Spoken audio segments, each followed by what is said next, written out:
Welcome to the Buff Show. Today we got Emilie Jensen with Intercap Lending. Go back and pull back in. That's what we're going to do. We got Emilie Jensen with Intercap Lending. We had to put effort into that. Yeah. And I'm Paden Fairbanks with MTN Buff Real Estate. So let's get right on into this. This is a show that's going to be really focused on why people do what they do. And the first thing that we're going to start with is, why did you start a brokerage? Why did you start your own brokerage with Intercap Lending? Yeah, so that's a good question. Just to go back to my beginning, I've been in the business 18 plus years, and I actually processed a year before that. So my mortgage experience is pretty wide ranged, I'd like to say. But when I started, I worked at a bank for 4.5 years, and I got to the point where I couldn't control the process. It was like pulling teeth, getting people through, and I did it, but it was a lot of pain that I didn't think our clients had to go through. So I went to a correspondent lender, which is where I'm at now. And it's great. So we have all different avenues for financing. I wanted options, and I wanted my hands on the transaction every step of the way. Well, 1 second. Let's take 1 second to stop and say, what's an instance that you had years ago that you felt like you lost control, that made it harder for you to get a loan for reasons that you felt like were stupid, I guess? Yeah, if that question makes sense. I think it's the red tape of bigger companies that are segmented in the process.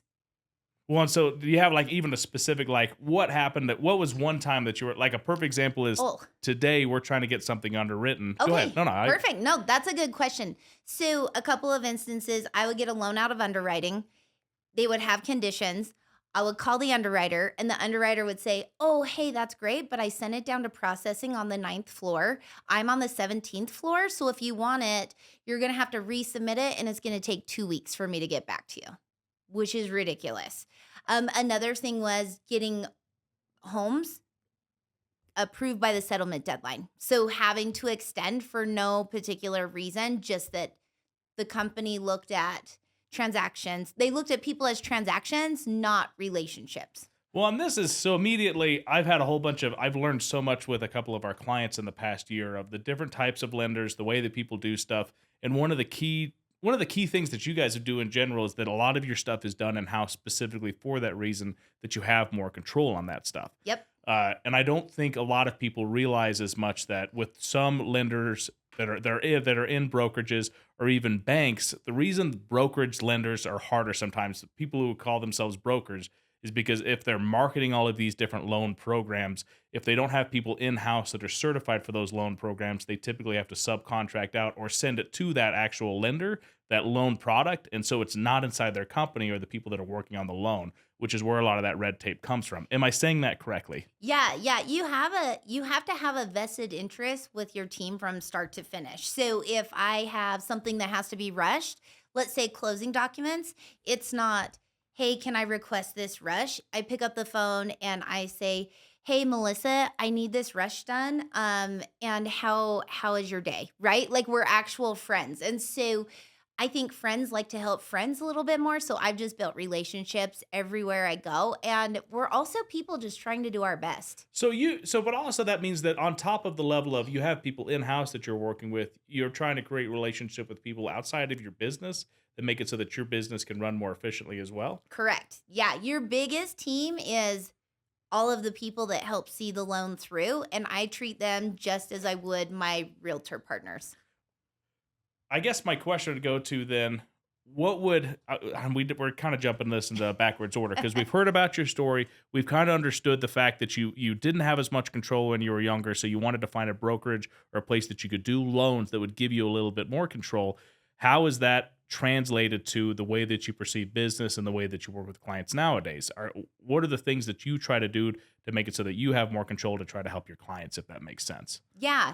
So I think it just boils down to just having, again, relationships, but also it's not just about the process of getting a loan. I wanted to create a unique experience where people felt like my clients felt like they're the ones in the control. They're the ones in the driver's seat. Like, to me, when I'm helping a client, it's their Super Bowl, and I'm just there to support them to getting that big old ring at the end, right? And it should be exciting. it's a little bit nerve-wracking, but you should have a coach helping you along the way to succeed. So you had all those systems already when you were working at the Intercap in South Ogden. Mhm. Why start one down south further? Why start one in Centerville? Yeah, that's a good question. Farmington. Farmington. Anyways, I It's just brand new. yes, I it that's my is. It bad. is. That's my bad. It's fine. It's up that way or down, I guess. Um, No. so I really what it boiled down to is, Brady, my husband, we Mhm. work together and we worked together for several years, and he brings a different aspect to what we do, which is systems and implementing, tracking. I do the sales, the think big. Brady worked for the government, and he was He did very efficient at working for the government. for 20 years. And so we just saw a gap in being able to do that and being able to create an experience. And I was able to do a lot of things where I was at, but I just had bigger dreams. I wanted to do things different. I want to disrupt the industry like nobody's ever seen. And again, it goes back to, hey, if I could run something, could I have control of pushing those boundaries even further? So it was great where I was at. I just want to go further now. But everybody says they want to. Every single person, every entrepreneur out there said that they want to disrupt the industry. I can't talk about specific things because we'll get in trouble. But how would you disrupt the industry? And you won't know you've disrupted it until you actually get there. And the entire time, everybody's going to be saying that you're wrong or you're not doing it correctly. So, what specifically do you want to do that would disrupt the industry? Yeah, I want to create a buyer and seller experience that really makes them feel like they're heard and wanted and that they're making the best decision possible, right? At the end of the day, like you can get a loan anywhere, you can work with any lender, but I beg to differ that I go above and beyond like you haven't seen before. Some of the examples, like the fun video text, I make custom memes. I really like to engage and really make it a fun process, right? It's not that doesn't mean that it's not challenging. That doesn't mean it's not scary. I'll never say that about getting a loan because there's so many different turns, but setting expectations so people go, "Oh, you know what? That wasn't that bad because Emily said this was going to happen." And them just being so thrilled about it. I just think it's amazing. So, everything that you said is very nice and good to hear. The only hard thing, Emily, that I have with you and right now is that you never go into the nitty gritty of helping people understand that if the world was a freezing blizzard and there was one candle, what you try to do is to explain to people aggressively what the process looks like in a very comfortable sense. And even if it makes it so that your back is freezing, you'll make sure that that candle is in front of them so that they can understand the process better. You try to offer your time and you try to offer yourself even on a deeper level to try to help people. I think that that's probably the area that I believe you want to disrupt the industry more just from knowing you is the fact that it's not there. You can have good processes with all sorts of lenders out there. There's millions of good lenders out Oh, there, yeah. but there's not as many lenders out there that are willing to make themselves uncomfortable and do it in a way that makes it so that you feel safer without you ever even understanding that that Emily made a sacrifice in general. There was years, sorry, we're going on off all sorts of tangents here, but there were years where Emily would pay for people's appraisals, and then if the appraisal didn't go through, she would just eat the cost. And it was something that you did that for maybe a decade. I know she did it for 3 years with me. And because of the way the industry works, that's probably it's something that I've done. I paid for people's Yeah. inspections. I do that less now just because like the business side of it doesn't work as well. But I already know that there's so many people out there that never even acknowledged that you did that or acknowledged the sacrifice that you were giving. So that would be the only thing that I would say is that I think you do have the ability to disrupt the industry. I don't think you understand how to explain it to people. And I don't know where and I don't, once again, I'm dumb, stupid old Paden. But I think you're disrupting the industry comes more from your ability to connect with people on a very nitty gritty level than it does on making people feel good about stuff, if Yeah. that makes sense. Yeah, I think connection is key. And I think beyond having mortgage experience or beyond even having real estate experience, you have to care for people first and foremost if you want to take your relationship to that level. you and I have been in this business for quite a while. We've seen a lot of transactions. There have been a lot of great people to work with, but there are a lot of people that don't care. They just don't care. They're in it for the paycheck. And those are the people I choose not to work with, but those are also the people the clients that worked with them, I want to prove it wrong that your transaction doesn't have to be that way. And it is a relationship and an experience, not a transaction and a paycheck.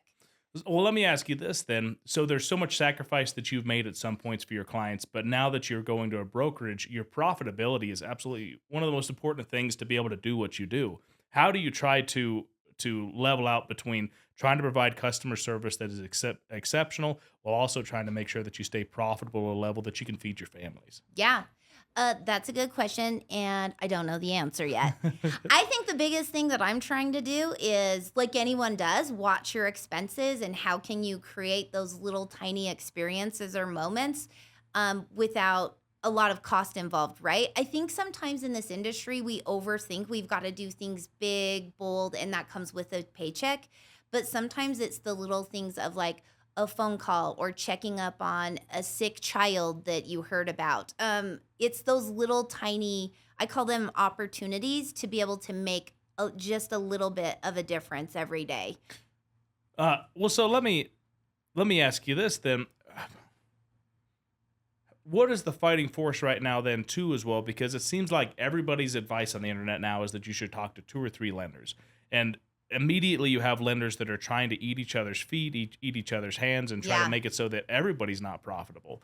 How has that been for you? How are you fighting against that? And has it helped you starting your own brokerage with that, or is it just another thing that's on your mind that's even harder to figure out now? Yeah, I don't think that's ever gonna go away because if you're buying a home right now, if you literally go onto Google, that's what it's telling you to is get 3 different real estate agents, interview them, get 3 different lenders, interview them. Um, but the problem with mass marketing is that it is usually like a bait and switch type situation where, hey, you can get the lowest rate. I can give that to you, but what is the cost for your loan? What does that look like? Or, hey, this other agent is going to be, X amount of dollars less, but are you going to get that level of service that you're expecting from them? And I think if you set expectations, that's great. But here's the thing, I'm not trying to market to the masses, Peyton. Like, I would love for everyone to like me. The truth of the matter is, everyone doesn't. And so I'm trying to get with the people that understand my value and see me as a resource versus just another lender. You're going to have Walmart, you've got let's say Walmart, and then you've got Target, maybe. Yeah, maybe one step up or something. Maybe you have a ZCMI. Now I'm really dating myself. Like a Dillard's, right? But I think like Nordstrom in our area is the cream of the crop. So if you're looking for a Walmart that's going to be a discount, that's going to just keep rolling back the prices, that's okay. That's just not me.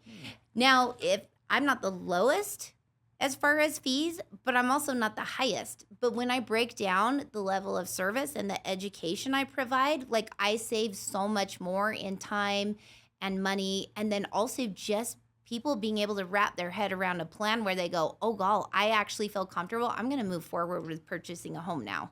But I there's 2 separate ways I want to go on this, but the first one is, so that mentality of trying to serve a specific kind of group of people and service them to such an extreme degree that you are their answer for everything. You feel like as a business model, that's how your brokerage is going to find success, if Yeah. that makes sense. Yeah, exactly. Exactly. So, and my whole team is amazing.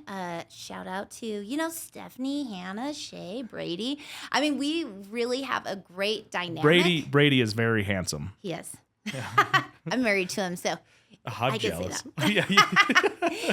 But I think the biggest thing is too, is having buy-in from everyone around you and them understanding like, we're not going to win every deal. We're not going to be what everyone's looking for. But the people that are looking for that level of service, that's how we're going to do it. And that's really, there's so many people in our industry. It's similar. Like you can be in a branch or a company, but essentially you're kind of like a mini a mini business owner, right? You all have your own mini businesses. So if With someone's inside of a mini business. exactly. Yeah. So I think just seeing things bigger and having everyone on board to move forward is so key to success. Do you feel like then starting your brokerage, what town are you in? Farmington. Farmington. I kept on being like Centerville, and I was like, I know that station. I know there's a station there. Doesn't matter. So starting your brokerage in Farmington, starting another brokerage of Intercap in Farmington, and this progress of working for a bank, working for Intercap or for a different brokerage, starting your own brokerage, do you feel like you have gained control for the systems and the experience that you're wanting to have for your clients every step of the way? Do you feel like owning your own brokerage finishes that to almost giving you full control? It's the next step. So I think when you get into something, you have an expectation and then you jump in and you go, oh, okay, this is going to be some work. Not that you don't think it's going to be work, but all the tiny logistics of putting together an office has been mind blowing to me. And guess Like what? furniture. Oh, like furniture, getting internet set up, getting contractors to look at things. But it's all coming together, and it's been a lot of fun. But I'm just learning too. So what can I do now? What waters can I test? Where can I really push these boundaries with marketing or servicing? My real estate agents. And being forefront in any kind of programs or changes within my company. And really that's what it's about is I want to make a difference, but I don't think you ever get somewhere and say, okay, now that's it. I always look at everything in life as a season. So Mm. I'm just in a new season of, hey, I'm brand new now, so I've got a lot to learn. Back to the bottom of the totem pole. Yeah, exactly. So a lot of the Emilie and Jensen and I have been working since I started 5 years ago. Yeah. This month, we would have closed our first loan together 4.5 years ago. Yes. Shout out to Scout. It was in North Ogden. Yes. How has our process, mine and your process specifically, changed since we started? And what is there anything you specifically comes to your mind on? What are the things that you feel like have made it so our processes are better, our processes are worse, or what's your thought on it? Yeah, I think we communicate quite a bit, and you give me a lot of background on some of our clients, which helps me go into that knowing. I think, like any relationship, it was what's working, what's not working, and how can we bridge that gap. But I think our systems have improved significantly because we would step back and say, well, what's the best experience for the client and how can we make it better? Hence, like we do group texts for introductions. It's not invasive. Our group texts are very friendly. Sometimes I send video messages from concerts. So, Yeah. it's just having those things that we go, hey, you know what, we're going to do a group text. We're just going to kind of see how it plays out as far as the banter and them really understanding we're a team. But I think that made a big difference. And then once we started working together more, you knew what to expect. You knew you were going to get an update every week. You knew that if you couldn't get a hold of me, you know how to get a hold of my team. And I empower my team that if you call Stephanie, it's like calling me. Like you're going to get the same level of service, the same level of expertise, and you've made friends with everyone on my team. So then it's just like calling another friend. I do. I send Stephanie pictures of my baby's butt every once in a while. We love it. She loves babies. She might steal her. Oh no. Yeah. Could you steal her Friday night from 5 to 8? Stephanie, thank you. Yeah, maybe Tuesdays because that's movie night or the movie date night deals. Tuesdays. So I want to spend one moment. I want to talk about the three biggest hiccups or three biggest hardships that we've had as lenders. And I want to hear your opinion on it, what you think we could have done better, what you think that maybe we couldn't have done anything about. Yeah. And the first one I want to start with is the loan that you had an appraisal back for, was approved. Another lender came in and offered rates that were lower than their original rates, and then were trying to make it so that you were battling against them, and they ended up using the other lender. It was really bummer. I want to hear your interpretation of that situation, what you think we could have done different, what you think that maybe we should have let that client go sooner, or you should have, I guess. What are your thoughts on that in general? Yeah. So I am willing to help everyone that we can, right? Because when you say, Emily, what's your dream client? Well, obviously, someone that qualifies that I can get them into a home sooner, just like you. But we deal with all different personalities. And my ultimate goal is to keep my relationship with you and help you see that transaction to the end too, right? Because we love what we do. As a result, we get paid, but you also got a family to feed. Yeah, and we've had So other way. There's been people that have used Emily that haven't used me because they went with a new build or stuff like yeah, that. It is part of the industry, so I don't want yes, to. I it don't want is. to. I think the biggest thing is trying to decide what type of client we're dealing with. Is it a Nordstrom? Is it a Dillard's, like down at Newgate Mall, or is it like a Walmart? Right. So what is their appetite for their experience? And I think a lot of people that are number crunchers, which this particular person was, for whatever reason, they just want to see that bottom line. And so, I mean, I now will say if you're looking for if this lender gave you $500 less, you should probably go with them if that's something that you're looking for. Have you changed your and have you changed your mentality for that on letting those clients go Uh, easier? so not necessarily. I've always kind of done that, but this one was so far in the transaction, it was just kind of a It was surprise. bonkers.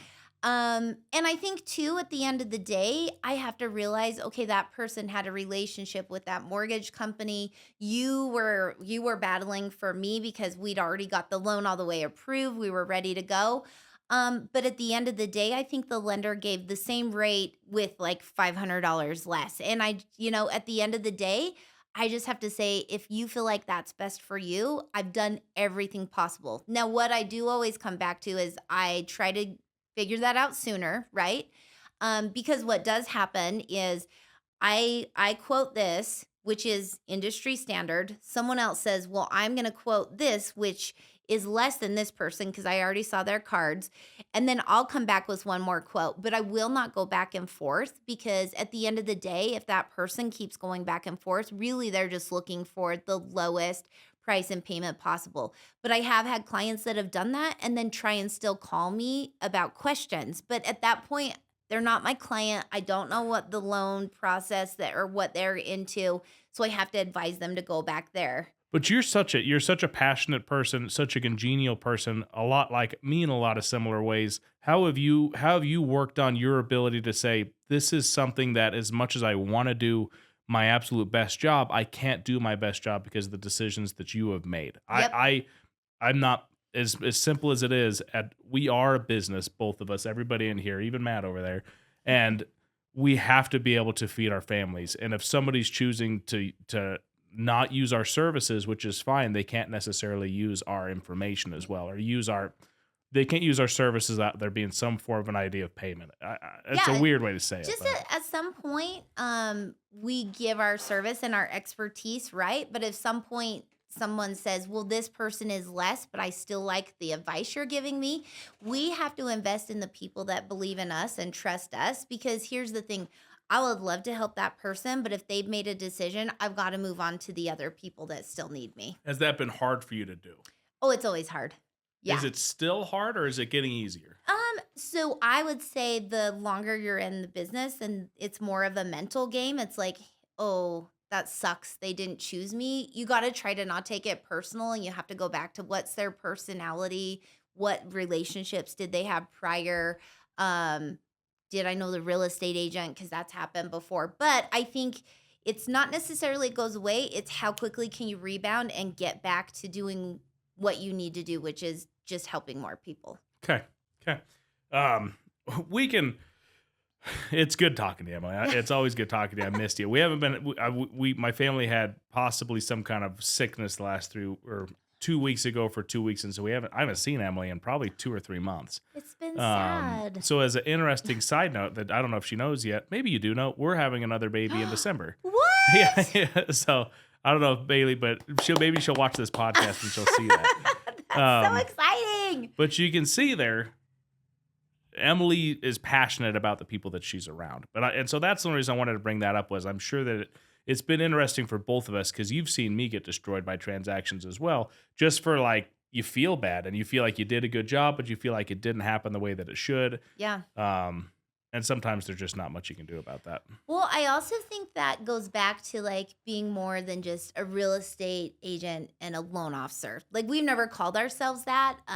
We like to be your home expert team. But beyond that, when we talk, it's a little bit about strategy. It's a little bit about helping our clients, but it really boils down to a genuine relationship. So if we're talking or if you have a minute, you'll call me and you'll be like, "Hey, this is what I'm dealing with. Like, how would you approach this?" And it could have nothing to do with real estate. It could have to do with having a baby and like trying to figure out work. It could have to do with, "Hey, I'm feeling this certain way because this client didn't want to work with me. Like, how have you dealt with that?" And I think really that's where our superpower comes in, is that when we're strategizing, we're not having to figure out what the other person is thinking. It's like we're looking at it from all aspects. But I would also say that that's another one of those aspects that, as much as everybody always wants to talk about price, and price is a very Mhm. valuable thing, but there's a huge piece of it as well that the reason that I'm able to have those conversations with you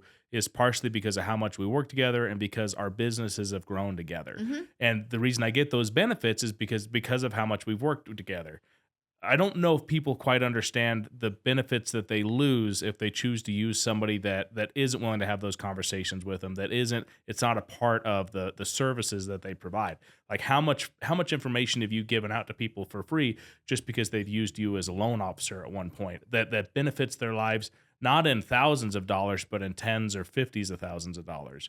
And so just as a quick little side note, we're gonna one more section, but that's one of the key things on price I don't think people ever quite understand, is that even my insurance gal, I stick with my insurance gal because of all the service that she's provided me for a long time. And Yeah. there's no reason to switch because I don't want to have to learn all these new Yeah. things. I don't want to have to switch my systems. Although maybe you should. Google says you should. Well, I think it does, again, boils down to relationships and our clients feeling that way. The biggest compliment I can receive, I feel like, is when we say people are in our phone forever. And then in 6 months to a year, they call and I'm able to say, "Hey, how's it going?" We helped a particular client, Kyle, purchase a home down here in Ogden. And of course, the rates finally dropped and we could refinance him. But what did I remember? I remembered that he has his cute puppy and his dog and how are things going. And it wasn't going so well because she ate the flooring. So he needed new flooring. And then when we did donuts with Santa, he's like, "Well, I don't have kids." I'm like, "But you have a dog. Like, bring your dog." And he literally brought his dog I to should sit have went to on Donuts with Santa's Santa. lap. And so it's things like that that I retain because I care. And I think that's what it boils down to. People will go, "How do you remember that?" And I'm like, "I don't know." But one day I was thinking about it and I was like, it's because I care. It's because I want to know. Like if I call you and I'm saying, "How's your dog?" or "How's your house?" or "How's your situation?" It's not so I can hurry and get to loan stuff. It's because I want to know. Which is and that's a different people have to have a passion for that. Yeah. Is a simple way to say it. We're going last. Whew, it's been a whole. It's great to see you. We've talked about how we've tried to create control in your life for the business. We've talked about how me and you have had to work on our emotions to create control for the businesses that we've grown together. Why do you think it's important, or why do you think it's valuable for somebody to purchase a home, even with right now being a historically unaffordable time to buy a house? Maybe they shouldn't buy a house now, but I know that you've said that you feel like it's a benefit to somebody in 30 years if they own a home. Why is that? What's your thought process behind that? Yeah, that's a great question. I think in our industry, we hear all the time, "Now's a good time to buy. Now's a good time to sell." Well, we've said that forever as a whole. And now the interest rates are high and we're saying, "Now's a good time to buy. Now's a good time to sell." And I don't disagree with that. But what I would put a spin on it is it's a good time to buy a home for someone who can afford it. In Utah, we've seen extreme equity gain, just even in the last 5 years, which has not always been the case. But, I guess the jig is up. Utah's a cool place to live. It's great for the economy. You can basically do anything outdoors all year round. It's got a good food scene, music scene. I mean, it's a good place to raise Yeah. kids. So a lot of people are coming here, which then in turn increases the values. So it's good if you own a home. Now we get it all the time. Well, now home prices are so high, payments are so high. So it makes sense if people are going to stay in real estate for long term. So what I mean by that is, if you're going to stay in your home for X amount of years, like let's see what the equity gain is going to be and go from there. And when you can kind of understand what your client is looking for or what our customers are, then we can really build a plan around that. And that's why I like to say I build custom home buying plans all the time because it's not a one size fits all. It's not even oh, you have a conventional FHA or VA loan. No, I need to know what your goals are personally and what you're going to do. Because if you're going to move in the next couple of years and you want to sell and make a bunch of money, probably not going to happen. But if you want to purchase a primary residence, keep it as an investment property, and then in a couple, 2 to 3 years, buy another home, I can tell you how you're going to benefit from that. So I think it's extremely important to understand where our clients are coming from and really put them in a position to succeed. And a good understanding that buying a home is neither good or bad, but that the benefits of it can be good if you make a plan of it. Yes. If you understand what you're trying to accomplish over 10, 20, 30 years are much different than saying I want to buy a home because that's what I should do. Yes. They're two totally different things. Well, and I think that's what boils down to the difference, right? Is like the experience. And it's really people might call and say, I'd like to look at a home. And it's backwards. It's so backwards in this industry. You call, you show them a home, they get pre-approved, they get their loan, and then they go to close. Well, if you have that is like a cherry on the top, all your stars aligned type situation. But what it more looks like is having a conversation, then doing a loan evaluation to go in and verify everything first instead of just sending a letter and then people being disappointed they don't qualify for the home that they love. Then it's going over a pre-approval consultation to know what payments are, understand what your credit is, what are your options, and then looking at a home, then getting under contract. There's a whole process behind it, which again, then our clients know they're going to succeed because they've gone through this where, when I bought my first home, I got denied at 2 different banks. Then I went to a correspondent lender similar to where I work. And then I got in my home, gave them my paperwork, closed, and I made my monthly payments on time. So I didn't know anything different, but I realized I didn't know anything about buying a home. Well, and that's actually something me and Bailey have talked about on our business. We need to start doing it better. We need to force people to go through our process because the goal of our process is to show them every single piece of buying a house. Mm-hmm. People all the time go through, they get close to closing and they're like, oh my goodness, my payments. Or people go through and they say, I wish you would have sent me more houses. And it's like, if I would have properly set you up through my system, which the system is, number one, we go and sit down. I explain the home buying process. They sit down and talk to you and they understand what the pre-approval is. And then we also figure out what the home they want. So we set up on a listing alert. They send all that stuff. And then once they get approved, they start understanding the homes that they want. They can sit down with you and understand payments. Like, as much as it sounds so boring to go through step 1 through 50, if you go through steps 1 through 50 with people who care, it's so valuable. And I let people skip steps too much. I let people, we start looking at houses before I sit down and have a conversation with them, or they look at houses before they get pre-approved correctly. Like, I have to work on that and forcing them to go through my process. I think it just helps them. I'm a big believer, and I've seen it time and time again. If people can sit down, understand their options, if they have a plan built out, that instills confidence. Confidence instills them to make a good decision once they get to finding that right home. And then once they find that right home, it goes very smooth because we've done all the prep work. And then they go, okay, regardless of what, Joe, the desk that sits next to me saying he got a 0.5% lower than me.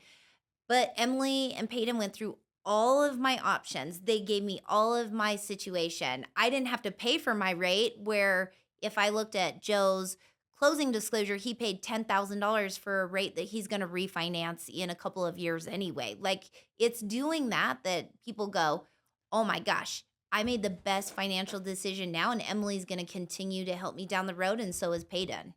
Well, and that's where the title, I think we'll end up calling this, but the title of this video is Finance to Full Control. And so the whole conversation we've had today has been focused on where was the control that you were trying to find joining a brokerage?